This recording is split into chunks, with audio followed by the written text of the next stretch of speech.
Fala galera do GV, tudo bem com vocês? Aqui quem fala é o professor Gustavo em mais uma aula de História. Bom, a aula de hoje é mais uma das nossas aulas revisionais, certo? No caso, o assunto que nós vamos tratar nessa aula é a Era Vargas.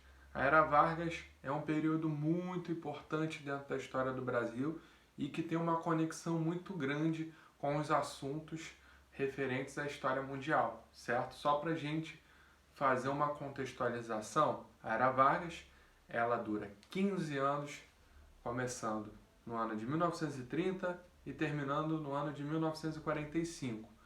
Dentro do contexto mundial, o que acontece? Bom, em 1929 acontece a quebra da Bolsa de Valores, consequentemente, nos próximos anos nós vamos ter a crise, a Grande Depressão, né, que tem um impacto muito grande nos Estados Unidos e afeta indiretamente várias outras economias capitalistas mundo afora. Isso inclui o próprio Brasil, certo? Então o Vargas, quando assume, ele também tem algumas questões ali a tratar para resolver dentro do território brasileiro devido a essas questões econômicas, né, mundiais que estavam, né, atormentando vários países, certo? E, além disso, né, no final ali do período varguista, nós temos justamente a Segunda Guerra Mundial acontecendo. A Segunda Guerra Mundial ela tem o seu início em 1939 e o seu fim no ano de 1945, certo? E, inclusive, o próprio fim do Vargas no poder, como vocês já viram em outros vídeos, está, de certa forma, relacionado ao que aconteceu na Segunda Guerra Mundial, certo? Então, tudo que acontece fora tem, de certa forma, uma importância para o que está acontecendo no Brasil. Bom, em 1930 acontece a chamada Revolução de 30, onde as oligarquias de Minas Gerais, as oligarquias do Rio de Janeiro, Bahia, Pernambuco, Rio Grande do Sul vão estar se unindo, além de conseguir ali apoio de alguns grupos militares, né, onde eles vão estar destituindo, né, o poder da oligarquia de São Paulo. Então acontece, né, esse golpe, onde o Getúlio Vargas acaba assumindo como presidente e nesse primeiro momento ele vai se colocar como presidente em exercício dentro de um governo provisório, ou seja, um governo para arrumar a casa para depois ter uma nova Constituição, a confecção de uma nova Constituição e depois, em consequência, ter também as eleições para um novo presidente, certo?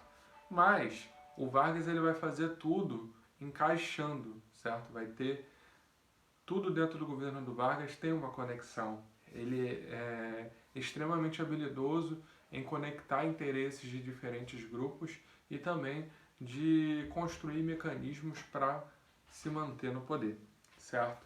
Bom, então nesse governo provisório que é iniciado na Revolução de 30, nós temos a figura do Vargas assumindo, um cara que era ligado também ao campo lá no Rio Grande do Sul, mas era muito habilidoso nas questões de entender, né, o que estava se passando no contexto de sociedade. Bom, durante, boa parte da década de 20 e o finalzinho da década anterior, nós tínhamos justamente uma população cada vez mais reivindicando diversos setores, trabalhadores urbanos, os militares, né, buscando também mais participação na política, o movimento artístico tentando construir uma identidade nacional. Então Vargas ele observa tudo isso e quando ele se torna governante do país, ele vai, de certa forma, atender algumas das demandas desses grupos. Controlando esses grupos, o Vargas ele consegue também fazer com que, né, os setores, né, de produção, os empresários, né, os senhores de fazenda, toda essa galera também fique satisfeita, porque ele vai conseguir equilibrar os interesses da massa e os interesses da elite. Então, ele se mantém no poder não só por uma questão ali, né, dele trabalhar bem a sua própria imagem, mas também por essa questão dele ter esse tato para conseguir agradar diferentes grupos, certo? Então, no primeiro momento, enquanto presidente num governo provisório, o Vargas ele vai poder fazer muita coisa sem ter uma Câmara dos Deputados, né, medindo seus poderes e também sem ter ali os governadores fazendo um contrapeso. Então, Vargas ele vai colocar interventores dentro dos estados e já vai, né, fundar alguns ministérios estratégicos, como o Ministério da Indústria e do Comércio e do Trabalho, assim como também o Ministério da Educação e Saúde. Então, esses ministérios estratégicos já mostravam para que reta o Vargas iria traçar, certo? Então, o Vargas ele cria esses dois ministérios, aos poucos ele vai concedendo direitos aos trabalhadores. Em 1932, ele cria o Código Eleitoral, que vai permitir, né, as mulheres a terem direito ao voto, assim como também estabelecer, né, uma instituição com uma legitimidade que vai estar isolada do governo, ou seja, o governo não vai controlar as eleições, vai ter um grupo de pessoas que não vão estar direcionadas ali numa questão de governo, e ainda assim essas pessoas vão ter autonomia para organizar as eleições, certo?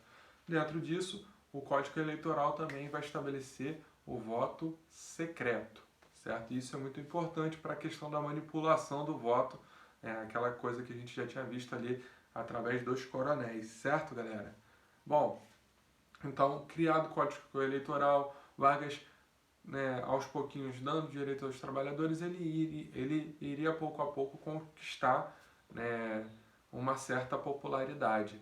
Porém, essa popularidade não era suficiente, porque existia o poder das oligarquias. E o Estado de São Paulo vai estar cobrando a Getúlio Vargas a Constituição, já que até o ano de 1932, o Vargas ainda não tinha se posicionado de maneira mais contundente, né, para convocar uma Assembleia Constituinte e essa Assembleia Constituinte fazer uma Constituição. Com isso, acontece a Revolução Constitucionalista no estado de São Paulo, onde o Vargas vai reprimir duramente, porém, a Revolução Constitucionalista de São Paulo vai levar justamente o Vargas a abrir, né, uma Assembleia Constituinte que vai formular as novas regras que vão ser colocadas na nova Constituição de 1934, certo? Com a Constituição de 1934, nós temos o Código Eleitoral entrando, né, dentro ali da